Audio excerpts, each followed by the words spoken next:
Good evening. Temperatures are warming up overnight with dew points on the rise. It got to 21 last night and humidity stayed around 50% today, reaching 89% around 6:30 this morning.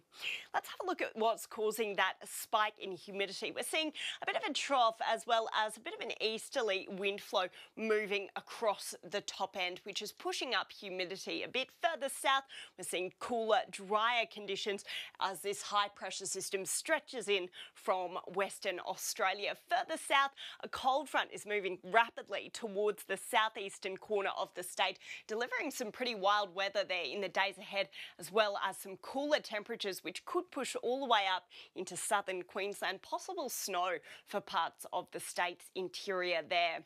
In our capital cities tomorrow, Sydney will be windy with a top of 21 degrees, a few showers for Canberra reaching 10 degrees through the day. Wet weather for Adelaide, Melbourne and Perth as well, 17 degrees in the west.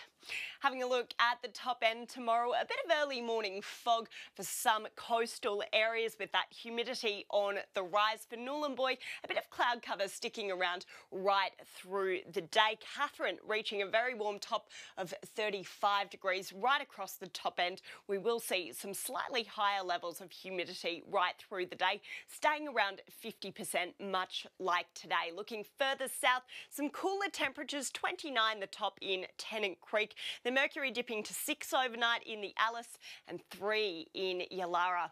Offshore winds will get up to 15 knots at times with seas to a metre. On to our catch of the day. 8-year-old Piper caught her first dewey in Bino Harbour. It measured up at a very impressive 80 centimetres. Well done, Piper. Back on shore for Palmerston tomorrow, still and sunny conditions with a top of 33 degrees. Early fog in the rural area, so make sure you're careful out on the roads. Winds picking up a little bit from the northeast through the day, keeping that humidity nice and high. For Darwin, looking pretty similar, that early morning fog. The temperature dipping a little bit to 19 degrees. In the days ahead, though, it will warm up and dew points will stay a bit higher right through into the weekend. Sam and Paul, that's the weather. I'll see you tomorrow. Thanks, Nicole. It's the phone call no wife ever wants to receive. Her husband telling her he's had an accident and may not be coming home. But one Queensland dad with an incredible will to live is beating the odds. His story of survival is just so inspiring. That's it. A heartwarming show of muscle might. Father of 5, Gavin Bokel, relishing a workout with his young daughter Azura.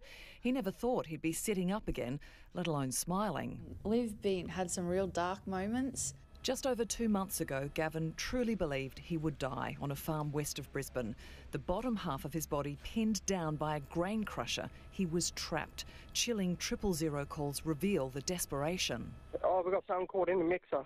Okay. He snapped his ankles, I think. Bones are broken. Okay. Not good. Is he awake? Yes, he's screaming. I lost at least one leg, probably the other one as well. Before he went into a coma, Gavin somehow managed to call his wife Rochelle to say goodbye, thanking her for being the mother of his children. He basically said goodbye, I'm not coming home. So that was hard. But do you remember making the phone call on the day? It was pretty hard, but I knew I had to do it. In a touch-and-go operation, it took emergency workers 3 hours to free Gavin before he was airlifted to the Princess Alexandra Hospital in the fight for his life. Doctors saving one of his legs, but not the other. Soft tissue injuries, and he had lost a lot of blood, so his injuries were very severe. But this dad's positive attitude has amazed everyone, driven to push through gruelling rehab to get his family back to normal. How hard is it? It's quite hard. Yeah. Basic things that I did before is really hard, like 100%. You got good inspiration though when you see. Yes, got my little one at the other end, yes. It is a long road ahead. In the meantime, the local scenic rim community of Colleyville has rallied, setting up a GoFundMe page to help the family's travel expenses. You have to look to the future because you will walk again. Oh, for sure. He's got 3 girls to walk down the aisle yet, so he'll walk. Guarantee it. Melissa Downs, 9 News. Inspiring stuff. Well, snail mail might not be so popular these days, but with the aim of keeping it going, Australia Post is hoping to lift the price of a stamp from $1 to $1.10. The hike will help keep post offices open and posties on our streets, particularly in regional and rural areas. The 60-cent concession still applies for pensioners and veterans, and 65-cent seasonal greeting card stamps will remain. I'm sure it won't stop all your fans from writing to you, Paul. Am I on your list? That's 9 News for this Wednesday. Thanks for joining us. From all of the team, good night. Good night.